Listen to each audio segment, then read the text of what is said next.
Bonjour à tous, bienvenue dans cette série de vidéos dédiée au déploiement de fabriques VXLAN EVPN sur des switches Cisco Nexus 9K qui tournent en mode NX-OS standalone et sur lesquels nous allons pousser nos configurations en utilisant Nexus Dashboard Fabric Controller de son petit nom NDFC. C'était une phrase d'introduction assez longue, je vous l'accorde, donc avant d'entrer dans le vif du sujet, je vais me permettre de faire une toute petite mise en abîme. Vous le savez certainement, mais les switches Nexus 9K peuvent tourner dans deux modes complètement distincts. C'est vraiment l'un ou l'autre. Soit on les déploie en mode ACI, auquel cas il faudra utiliser un cluster d'APIC pour les configurer. Au passage, ACI, c'est vraiment un monde complètement à part et je ne souhaite pas rentrer dans les détails d'ACI aujourd'hui. Cependant, j'espère pouvoir faire une série de vidéos dédiées à ACI dans un futur proche. L'autre modèle de déploiement pour nos Nexus 9K, c'est le modèle sur NX-OS standalone. Un Nexus 9K qui est en mode NX-OS standalone, on peut soit l'attaquer en direct avec un SSH par exemple, et le configurer avec un bon vieux conft en utilisant la ligne de commande, donc la CLI, ou alors on peut faire des choses un peu plus modernes, donc utiliser de l'automatisation, de l'Ansible, du Terraform ou un script maison quelconque. Ou alors, on peut aussi utiliser le contrôleur de Cisco, Nexus Dashboard Fabric Controller ou NDFC. Et donc, c'est précisément l'objet de cette série de vidéos, utiliser NDFC pour pousser des configurations VXLAN et VPN sur les Nexus 9K. Au passage, NDFC ne sait pas faire que des Nexus 9K. Il peut aussi être utilisé pour configurer d'autres types de devices, par exemple les iOS XE comme des Catalyst 9K. Et si on revient au Nexus 9K, NDFC est capable de faire d'autres types de configurations que du VXLAN et VPN. On peut l'utiliser pour faire des choses un peu plus entre guillemets legacy, L2, L3 classique, sans overlay et VPN. Cependant, le fil rouge de cette série de vidéos, c'est l'environnement data center vu par Cisco. Donc, ce qui nous intéresse principalement, c'est véritablement VXLAN et VPN.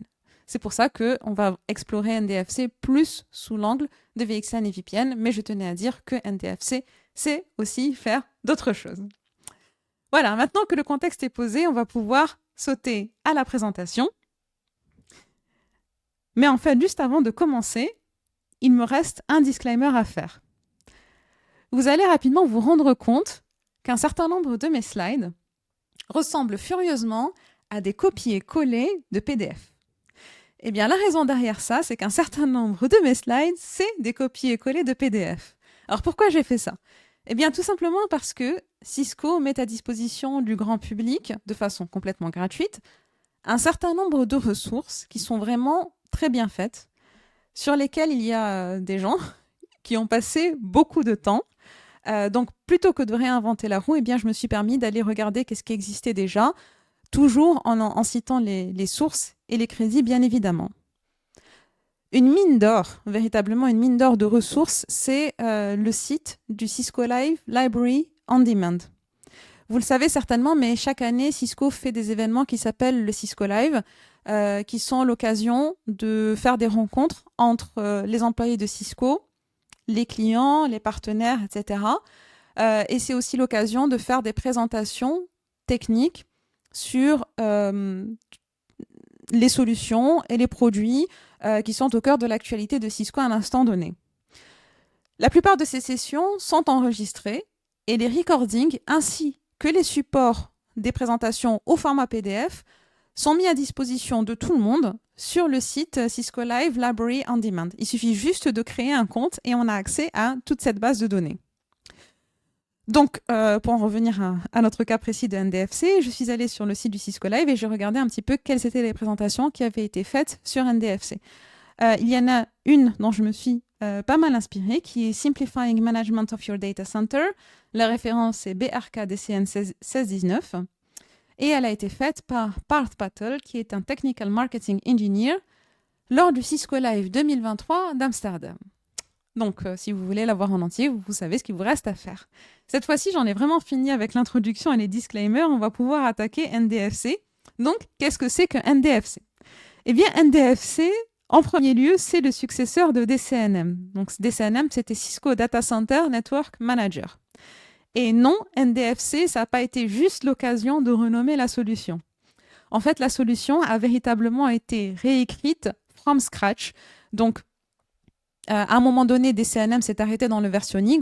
Cisco a commencé avec NDFC, mais c'est véritablement le successeur, mais pour autant, le code est complètement différent. Pourquoi est-ce que c'est le successeur? Eh bien parce que l'ADN reste le même. L'utilisation de DCNM a été reportée intégralement et enrichie d'ailleurs dans NDFC. Donc, l'idée de base d'NDFC dans ce que nous sommes en train de décrire, c'est que NDFC va être utilisé pour gérer la vie des Nexus 9K dans leur environnement data center depuis day 0 jusqu'à leur mort, parce que tout finit par mourir un jour, malheureusement. Donc, en premier lieu, on va utiliser NDFC pour faire le provisioning des switches lorsqu'ils débarquent. Ensuite, pour le change management, donc l'opérationnel du quotidien. On utilise aussi NDFC pour vérifier que tout va bien dans la fabrique, donc en gérant la remontée des alarmes, des syslogs, des SNMP.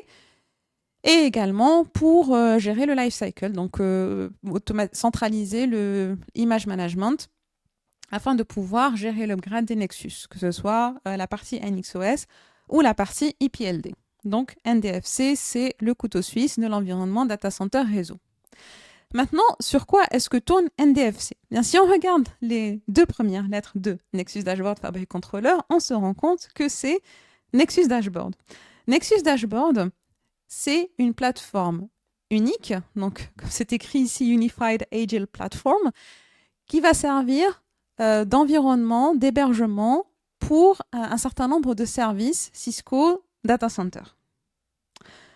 Je vais pas mal m'attarder sur ce slide parce que il est intéressant pour évoquer un certain nombre de sujets. Alors tout d'abord, ND se présente sous la forme d'un cluster, comme énormément de serveurs dans la vie, je dirais. ND, c'est un cluster. Le form factor des nœuds du cluster, combien on a de nœuds dans un cluster, etc., on va l'aborder un peu plus tard. Pour l'instant, partons du principe que notre ND, c'est un cluster de nœuds. Physique, logique, pour l'instant, on s'en fiche, c'est un cluster de nœuds. Donc, sur notre cluster ND, on va pouvoir venir installer des services. Dans ce slide-ci, lorsque je parle de service, je parle d'un service comme notre fameux NDFC. Ou ça peut être aussi, par exemple, Nexus Dashboard Insight, Nexus Dashboard Orchestrator. Là, je fais référence à tout ceci en termes de services qui peuvent tourner sur Nexus Dashboard. Maintenant, il est important de réaliser que ce slide-là représente une vue logique et non pas une vue physique. Ce que je veux dire par là, c'est qu'on ne va pas venir installer tout ça sur un cluster Nexus Dashboard unique.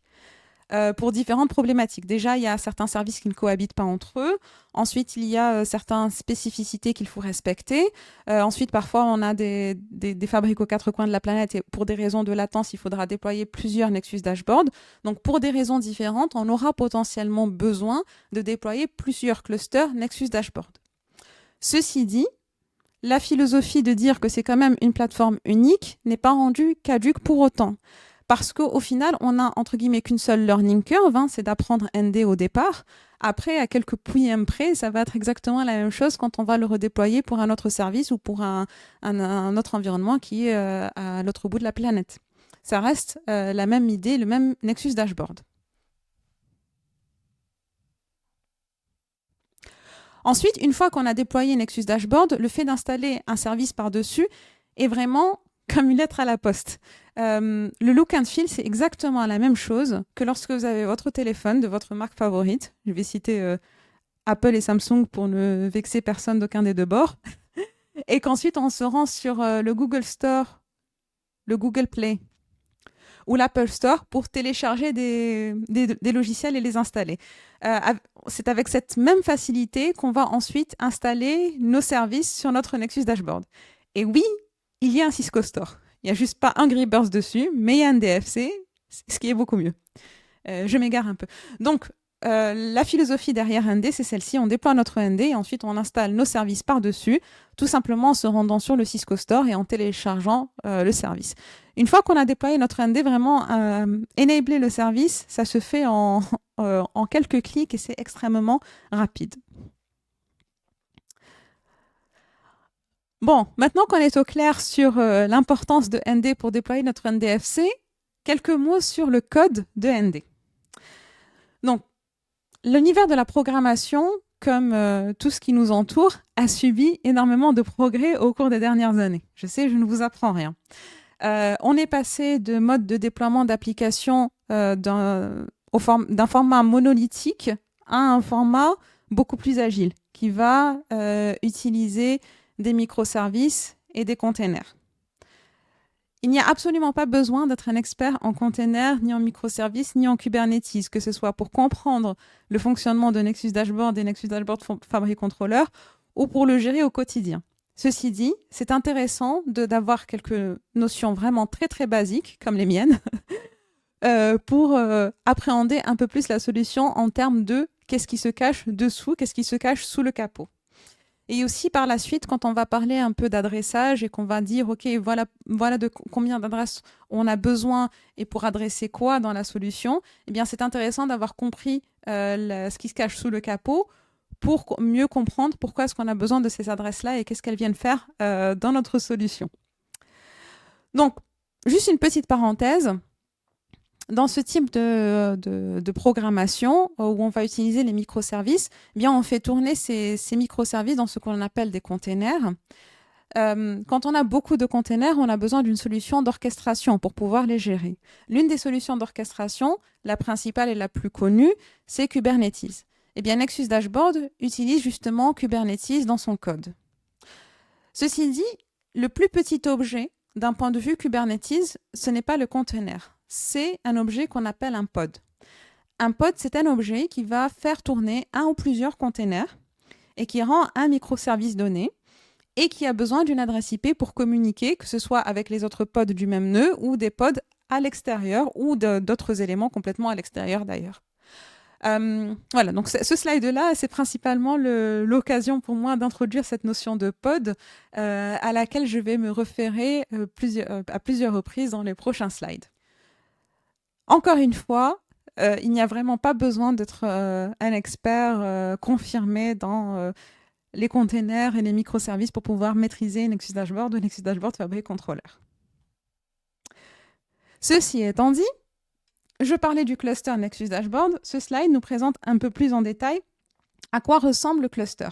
Donc on voit qu'un cluster Nexus Dashboard est constitué dans un monde de production, enfin dans un environnement de production, tout du moins, de 3 masternodes. Ces masternodes, ce sont eux qui font tourner l'intelligence et les clusters Kubernetes. On peut avoir plus de nodes dans un cluster, c'est ce qu'on va voir dans le slide suivant, mais ces nodes ne seront pas des masternodes. Le nombre de masternodes, ce sera toujours à 3. La seule exception, c'est si on est dans un environnement de lab, on a la possibilité de déployer un cluster Nexus Dashboard avec un single node.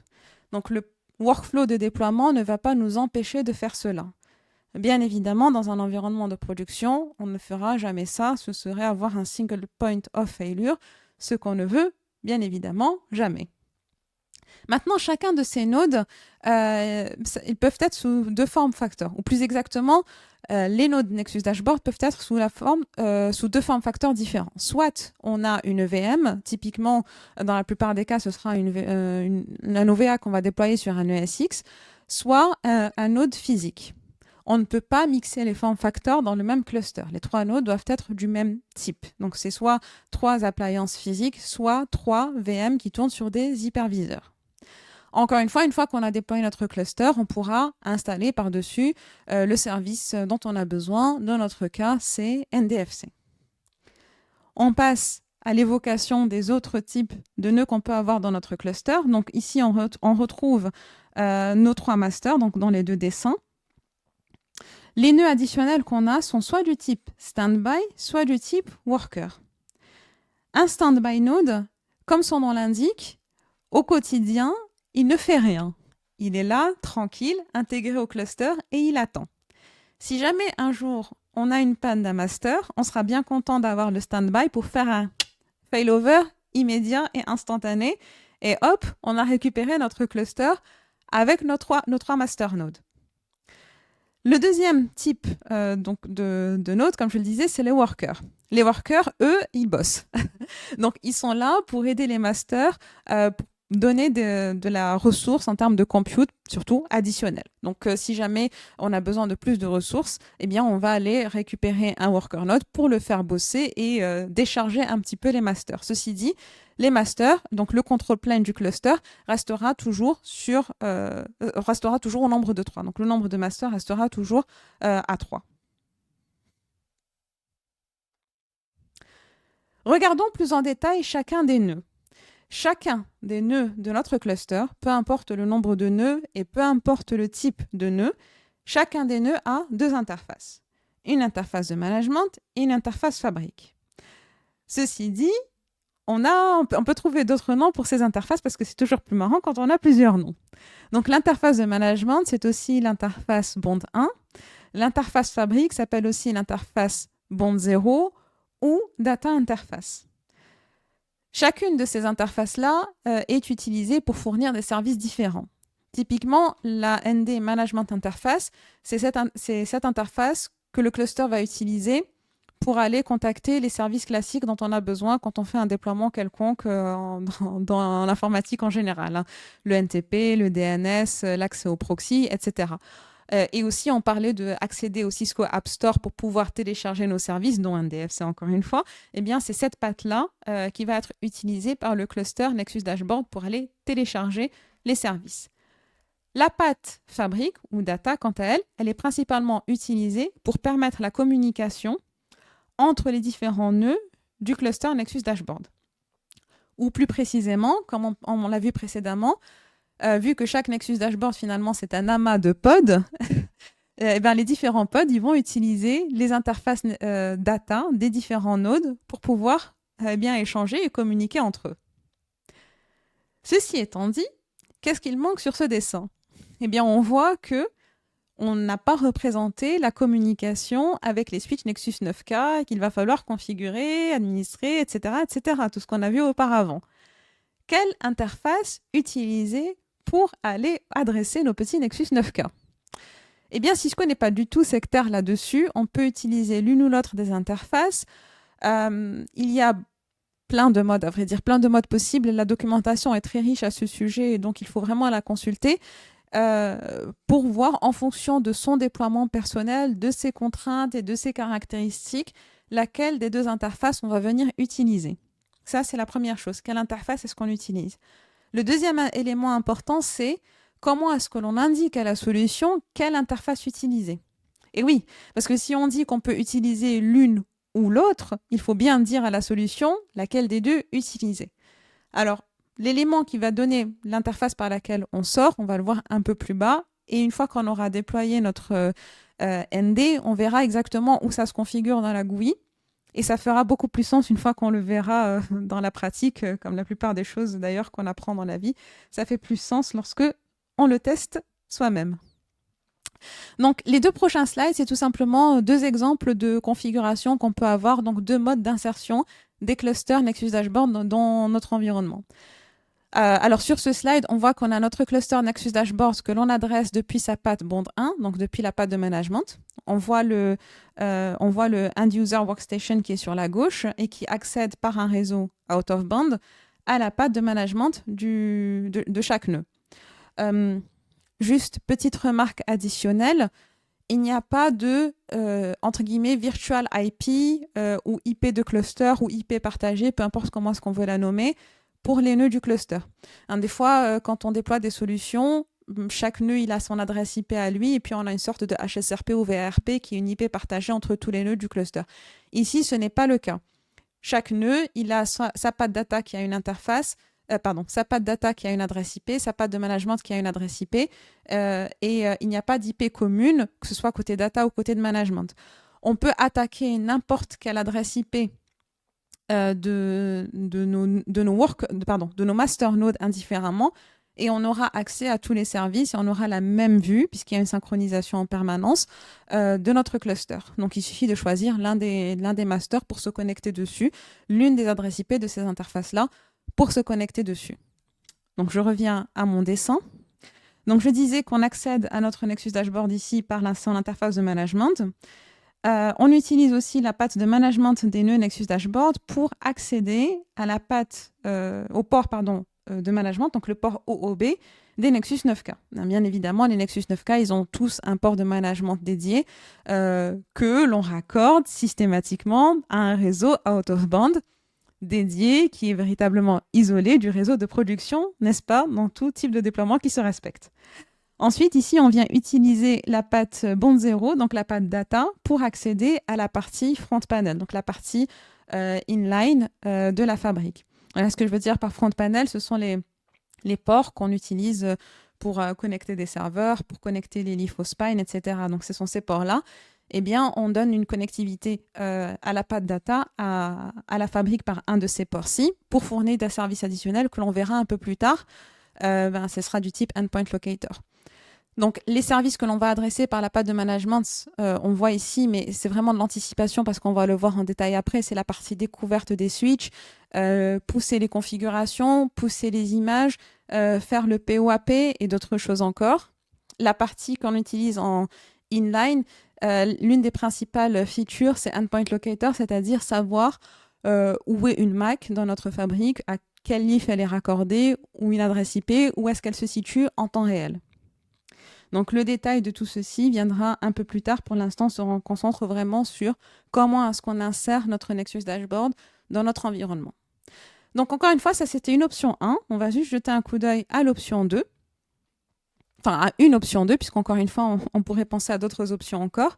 Alors, ici, le choix est plutôt fait d'utiliser la patte de management des nœuds Nexus Dashboard exclusivement pour se connecter à la GUI ou au SSH. Enfin, je veux dire pour se connecter au Nexus Dashboard pour pousser les configurations dessus.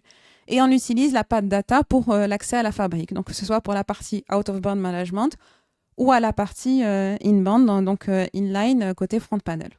Voilà. Donc ça, ce sont encore une fois deux types de possibilités que l'on peut avoir lorsqu'on veut insérer notre Nexus Dashboard dans notre environnement. J'espère qu'à ce stade, vous avez une vision un peu plus claire de à quoi sert Nexus Dashboard, comment est-ce qu'il se présente et comment est-ce qu'il se raccorde à la fabrique. Dans la partie suivante, on va regarder un peu plus les prérequis dont on a besoin pour pouvoir faire son déploiement. À quoi est-ce qu'il faut penser auparavant? Quelles sont les subtilités? Quelle documentation est-ce qu'on peut considérer ou plutôt utiliser lorsqu'on est à cette étape-là de son projet avec Nexus Dashboard. Donc, allons-y. Nexus Dashboard Prerequisites. Première source de documentation qui est vraiment importante, comme tout ce qu'on déploie comme solution Cisco, c'est vraiment fondamental d'aller regarder le Install and Upgrade Guides qui regroupe l'intégralité des prérequis, mais vraiment dans le détail. Donc, je vais juste ouvrir le dernier guide pour Nexus Dashboard. Donc ici, je vais aller sur Nexus Dashboard. Donc, vous voyez dans l'historique, il y est déjà, mais Cisco Nexus Dashboard Install and Upgrade Guides. Je me rends sur la page principale des Install and Upgrade Guides. Je vais prendre la dernière release. Et regarder la partie Deployment Overview and Requirements. Alors, la documentation est assez longue, mais c'est parce qu'elle couvre vraiment tout un tas de prérequis de fond en comble. On trouvera notamment tout ce qui est flux qui doivent être ouverts pour pouvoir activer les différents services qui vont tourner sur notre Nexus Dashboard. Il y a également les prérequis en termes de latence, que ce soit la latence entre les différents nœuds du cluster ou la latence entre les nœuds du cluster et nos fabriques. Donc, je disais, on retrouve les prérequis en termes de flux et de ports à ouvrir, et aussi les différents détails et ce que je disais en termes d'insertion de nos clusters Nexus Dashboard.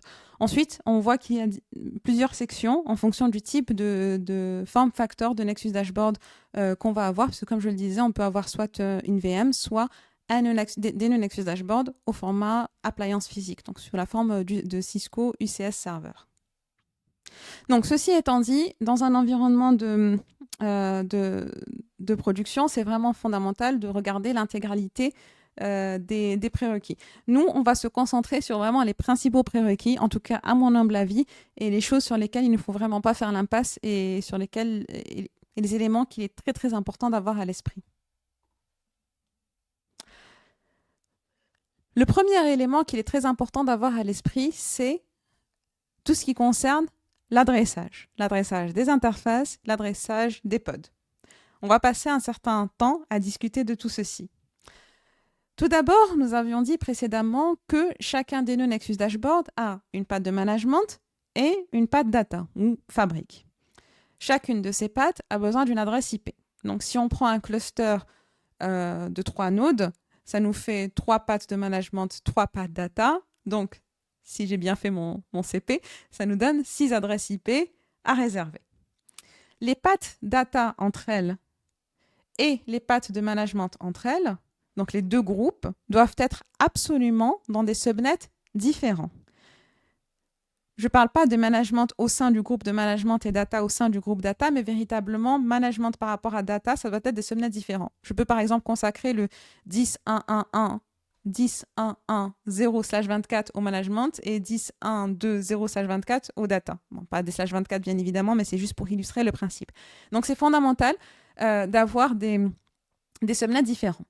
Ensuite, dans le même groupe d'interfaces, c'est-à-dire les managements entre elles, soit je peux avoir les différentes pattes de management qui sont dans le même subnet, soit elles sont dans des subnets différents. Si elles sont dans le même subnet, la documentation réfère à cela en termes de L2 adjacent. Si elles sont dans des subnets différents, vous me voyez venir, la documentation réfère à cela sous le terme de L3 adjacent. C'est exactement la même chose pour les pattes de data. Si les 3 pattes de data sont dans le même subnet, les nœuds sont alors L2 adjacentes sur leur data. Si les pattes de data sont dans des subnets différents, les nœuds sont alors L3 adjacentes sur leur pattes de data. Et on peut avoir les deux combinaisons. On peut avoir L2 adjacente, L2 adjacente, ou L2 adjacente, L3 adjacente et réciproquement. Donc toutes les combinaisons sont possibles, encore une fois, en fonction de là où est-ce que l'on va mettre nos nœuds. Si on met nos nœuds colocalisés sur un site unique, autant les mettre dans le même VLAN, j'ai envie de dire, pour la data et pour le management. Si on les met sur des sites différents, eh bien, ça dépend de est-ce qu'on a un réseau 2 étendu ou des réseaux 3 étendus. Et dans ce cas-là, c'est ça qui va motiver, au final, le choix pas de l'adressage, mais le choix de L2 adjacente ou de L3 adjacente. Voilà ce que j'avais à dire sur la partie adressage des interfaces data et management. Second point, Nexus Dashboard utilise ce qu'on appelle des internal networks. C'est précisément pour ces internal networks que j'ai rajouté le slide du début sur expliquer que Nexus Dashboard utilise Kubernetes et des pods. Donc les pods, comme on l'expliquait précédemment, font tourner des microservices et ont besoin d'adressage IP pour pouvoir communiquer entre eux et avec l'extérieur. Où est-ce qu'on va chercher ces adressages IP? Est-ce que ce sont des adressages IP des pads data et management? La réponse est non. Il y a des réseaux internes, ce sont des /16, que l'on va dédier à tous nos petits pods. Donc, on doit avoir ces deux /16 disponibles pour pouvoir aller piocher dynamiquement des adresses IP à donner à nos pods. Bien évidemment, tout ceci est dynamique et géré complètement en background par Nexus Dashboard. À aucun moment, on va aller soi-même adresser ces pods-là. Ça, c'est le premier point. Le deuxième point, c'est que ces /16-là ne vont jamais être visibles à l'extérieur de notre cluster Nexus Dashboard. En d'autres termes, lorsque les pods qui ont des adresses IP dans ces deux subnets-là vont vouloir communiquer entre eux, même s'ils sortent par la patte data, parce qu'on se rappelle que c'est la patte data qui est utilisée pour permettre la communication entre les nœuds du cluster, même s'ils sortent par cette patte data, eh bien l'adresse IP source et destination de l'entête IP externe du paquet, ce ne sera jamais ces /16. Cette communication est encapsulée dans du VXLAN. Et cette encapsulation VXLAN, bien évidemment, rien à voir avec la partie VXLAN EVPN qu'on va déployer sur notre fabrique. C'est vraiment de la, entre guillemets, tambouille interne du cluster et gérée entièrement par le cluster. Mais c'est important de savoir cela, juste pour se dire, attends, je ne suis pas en train de consommer 2/16 de mon entreprise, et Dieu sait à quel point les adresses IP sont précieuses, même les adresses IP privées, pour faire mon déploiement de cluster Nexus Dashboard. Hein. Ça reste à l'intérieur du cluster. Il y a juste une limitation, ou plutôt un caveat à avoir à l'esprit, c'est que ces 2/16 pour le cluster seront vus à l'intérieur du cluster. Ça veut dire que si jamais j'utilise un subnet qui s'overlap avec un subnet qui existe à l'extérieur du cluster, eh bien mes pods ne pourront pas aller contacter ce serveur-là qui a la même adresse IP, puisqu'encore une fois, cette adresse IP pour le cluster, elle est interne. Donc, à part ce cas extrême où nos pods auraient besoin d'aller contacter un serveur externe qui aurait une adresse IP qui appartiendrait au /16 qu'on utilise en interne, il n'y a vraiment pas de contrainte particulière à avoir sur cet adressage-là. Il faut aussi savoir que si jamais on déploie plusieurs clusters Nexus Dashboard, on peut tout à fait réutiliser exactement les mêmes /16 pour tous nos déploiements. Donc nous, dans notre lab, quand on va faire le déploiement, on va utiliser les 2/16 par défaut. J'ai indiqué un peu plus bas dans les slides quels sont ces 2/16 que le workflow de déploiement nous propose par défaut. Donc ça, c'était le deuxième élément sur les adressages IP à avoir à l'esprit. Le troisième élément sur l'adressage IP, j'espère que ce slide n'est pas trop confusing, donc on va essayer de le parcourir ensemble assez lentement et voir le cheminement logique derrière l'écriture de ce slide. On a dit que nos pods récupèrent une adresse IP interne. On a dit que quand les pods veulent communiquer entre eux, c'est de la tambouille interne de Nexus Dashboard et c'est encapsulé nativement dans du VXLAN et tout ça s'en sort très bien. Maintenant, le but de tout ceci, c'est pas juste d'avoir des pods qui dialoguent joyeusement entre eux et c'est la fiesta. Non, le but c'est de pouvoir aller encore une fois chercher nos Nexus 9K et pousser de la configuration dessus. Donc comment est-ce que ces pods-là, qui ont des adresses IP internes, privées, qui ne communiquent pas avec l'extérieur, etc., tout le tintouin, font pour aller chercher les devices qui sont externes? Eh bien, c'est fait par un espèce de NAT automatique qui est performé, qui est effectué par un Nexus Dashboard dans le background. Donc, une fois qu'on aura dit à Nexus Dashboard laquelle de ces deux pattes, data ou management, il devra utiliser pour aller contacter les Nexus 9K, eh bien, les pods que l'on va instancier, notamment celui-ci que j'évoque, donc le pod qui sert à la fabrique Discovery, donc qui sert à aller découvrir les switches pour la première fois, pour les contacter, pour les, entre guillemets, les claimer dans une fabrique. Donc, ce pod-là, il va aller être naté sur l'adresse IP de l'interface que l'on va indiquer. Donc, on a résolu le problème de, OK, comment est-ce qu'on accède à l'extérieur depuis ces pods qui ont des adresses privées? Le deuxième problème, c'est comment est-ce qu'on indique par quelle interface est-ce que l'on sort? Eh bien, ça, c'est par l'intermédiaire de la configuration la plus basique du monde quand on vient d'un background réseau, c'est par des routes statiques. Il suffit juste de dire à Nexus Dashboard que les subnets de management de nos switches est joignable par l'interface de data ou par l'interface de management. Et on utilisera alors l'interface qui aura la route statique vers le réseau de destination pour accéder au réseau de destination. Bien évidemment, si l'une de nos deux interfaces, typiquement l'interface de management, se trouve déjà nativement dans le réseau out of band, qui est lui-même le même réseau que les interfaces de management de nos switches, eh bien dans ce cas-là, il n'y a même pas besoin de route statique puisqu'on aura la route directement connectée à la patte de management et on utilisera alors naturellement cette patte de management. Si je rejoue l'histoire de bout en bout, ça me donne que j'ai mon pod de fabrique Discovery qui récupère une adresse IP interne de mon /16 applicatif que j'ai provisionné lors de mon workflow de déploiement de Nexus Dashboard. Ce pod-là, il va utiliser l'interface sur laquelle j'ai configuré la route statique, supposant que c'est la patte de management. Donc, il va utiliser la patte de management de Nexus Dashboard pour aller taper les switches Nexus 9K. Et une fois qu'il sera sorti du ND, eh bien, il sera automatiquement naté sur l'adresse IP de la patte de management du nœud Nexus Dashboard. C'est un workflow un petit peu long, mais une fois qu'on a vu tous les éléments du puzzle, je trouve qu'il est vraiment tout simple à retenir. Ça implique aussi que, en fonction du node sur lequel notre pod sera instancié, j'utiliserai l'une ou l'autre des IP de management. On va rester sur management pour l'instant, juste pour fixer les idées. On va utiliser donc l'une ou l'autre des IP de management des nœuds, des master nodes du cluster Nexus Dashboard. Est-ce que c'est gênant? Non, pas du tout, parce que là, on parle d'une communication initiée de Nexus Dashboard vers l'extérieur. Donc le pod là en question qui vient d'une adresse IP A, B ou C, au final il est naté sur l'adresse IP A, B ou C et sait joindre l'extérieur et l'extérieur pourra en retour répondre à ce flux le plus naturellement du monde. Se pose toutefois une question qui va me permettre d'enchaîner très élégamment sur le slide suivant, qui est est-ce que je n'aurai pas des types de microservices pour lesquels j'aurai besoin de 1, d'une adresse IP qui sera joignable nativement de l'extérieur. Ce que je veux dire par nativement, c'est sans NAT. C'est un très mauvais jeu de mots que je n'ai pas fait exprès de faire. Donc, une adresse IP que je peux joindre de l'extérieur. Et de 2, une adresse IP qui sera la même, peu importe le node sur lequel le pod sera instancié.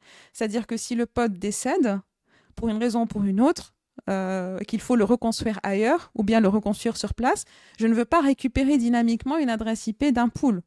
Je veux que cette adresse IP soit persistante au reboot, à la reconstruction, etc.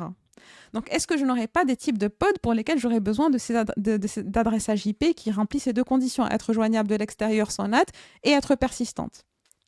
Eh bien si, il y a des moments où on en a besoin et les adresses IP qui remplissent ce rôle-là, ce sont des adresses IP qui portent le nom de persistante IP address.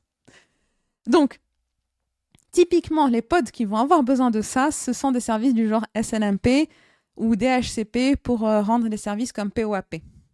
D'où cette idée de persistante IP. Donc, ce sont un certain nombre d'IP qu'on va mettre à disposition dans ND pour que les services qu'on va venir installer par-dessus ND, par exemple NDFC, puissent les utiliser pour les microservices qui en ont besoin. Donc, on a ND, dans lequel on va provisionner ces adresses IP. On installe un service dessus, par exemple NDFC. NDFC a besoin de persistantes IP pour certains de ces microservices, par exemple le pod de SNMP et le pod de DHCP et le pod de syslog et d'autres que l'on va voir. Donc, NDFC va venir piocher dans ces persistantes IP pour les donner à ces pods pour fournir leurs microservices. Et la boucle est bouclée. Tout du moins, je l'espère.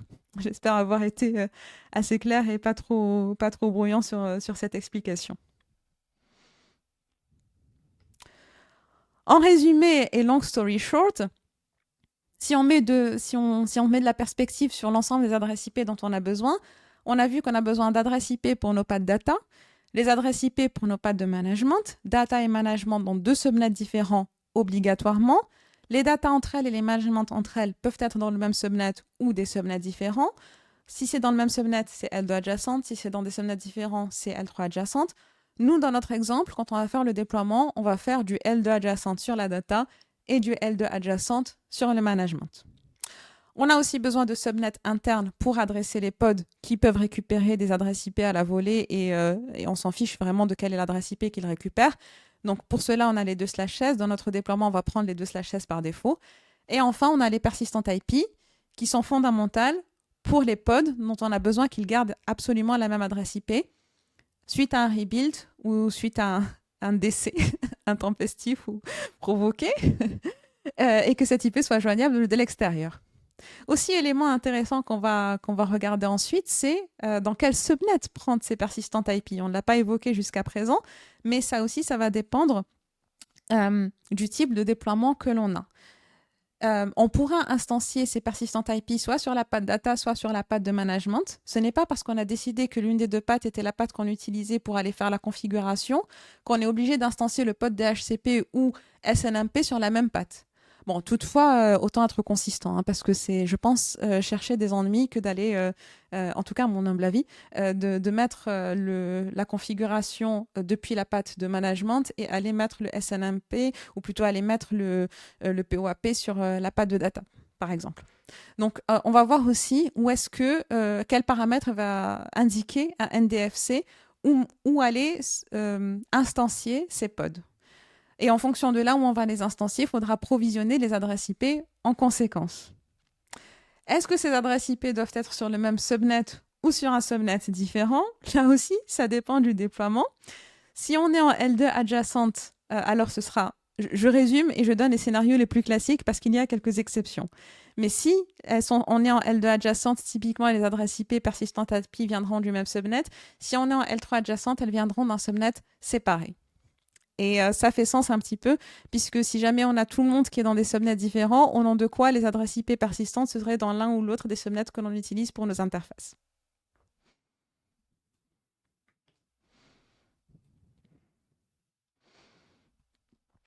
Je vous propose maintenant de passer à la partie Nexus Dashboard Installation, Our Setup. Je pense l'avoir mentionné déjà juste avant, mais ce que nous allons installer comme type de déploiement, c'est un déploiement sous la forme d'une VM sur un ESX. Il y a une petite subtilité quand on déploie sous la forme d'une VM, c'est qu'on a deux types de nodes que l'on peut installer, soit un node data node, soit un app node. On n'a pas cette différence lorsque l'on est en mode appliance. Quelle est cette différence? Eh bien, c'est tout simplement que à quoi est due cette différence, pardon? Eh bien, elle est due au type de service que l'on va venir installer sur Nexus Dashboard. On a vu qu'on pouvait mettre plusieurs types de services. Tous ces services ne sont pas égaux en termes, de ce dont ils ont besoin d'un point de vue ressources, notamment RAM et surtout stockage.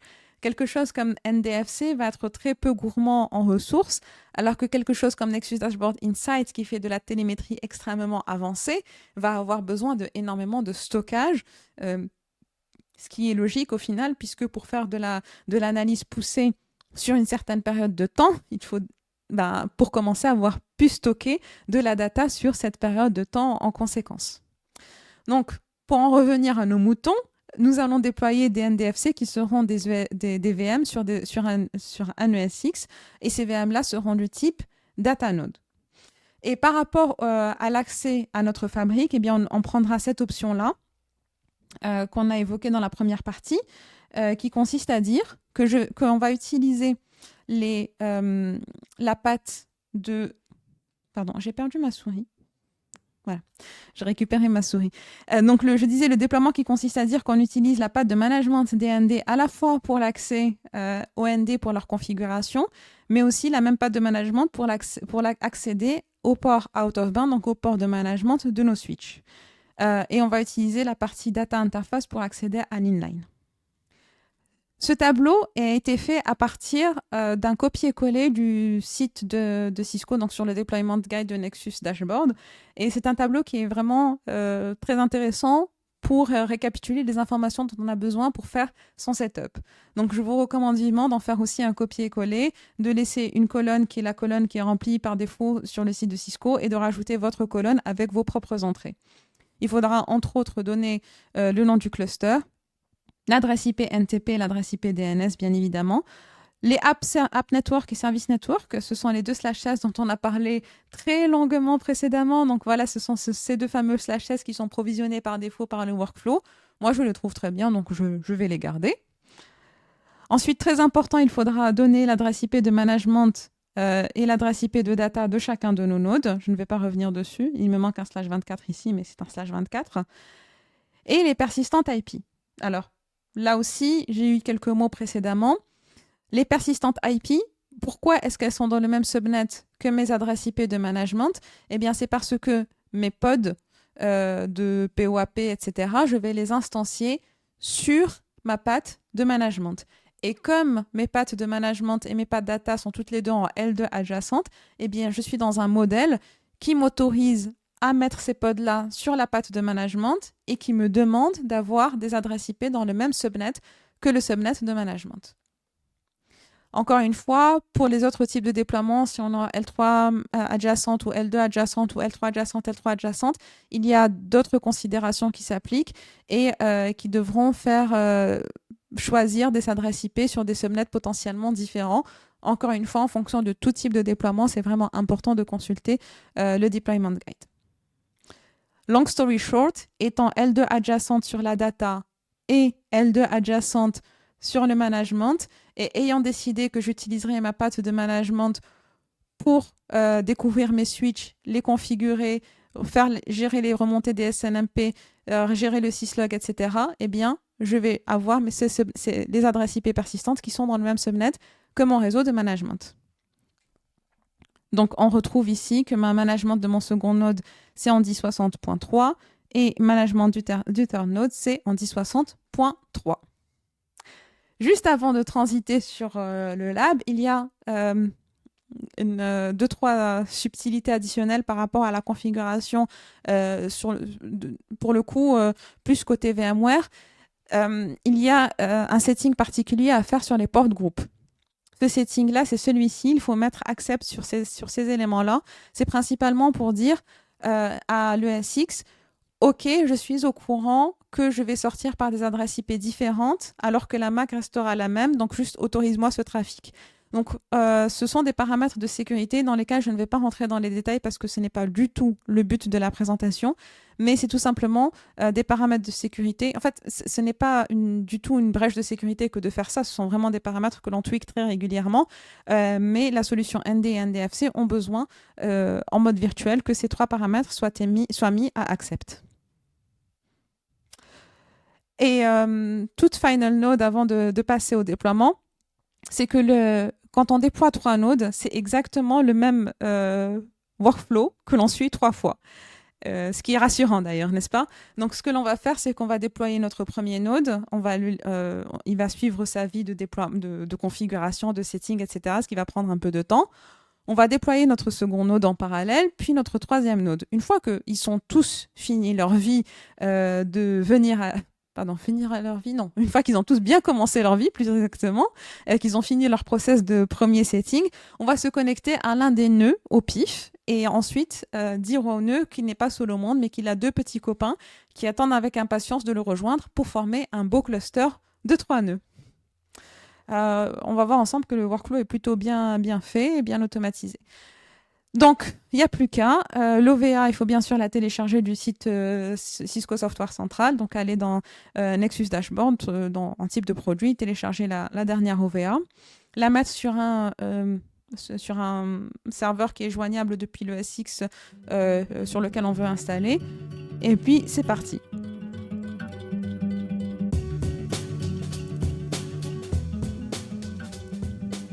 Dans cette vidéo, nous avons vu ensemble la philosophie derrière Nexus Dashboard et les principaux piliers de fonctionnement de cette solution. Nous avons également évoqué les principaux prérequis à avoir en tête lorsqu'on veut effectuer le déploiement d'un cluster Nexus Dashboard pour pouvoir installer Nexus Dashboard Fabric Controller par-dessus. Je vous propose de nous retrouver dans une prochaine vidéo pour passer dans l'environnement de lab et faire le déploiement d'un cluster Nexus Dashboard virtuel ensemble à partir de la liste de prérequis qu'on a rassemblée dans notre tableau. Je vous remercie beaucoup pour votre attention et souhaite vous revoir très bientôt.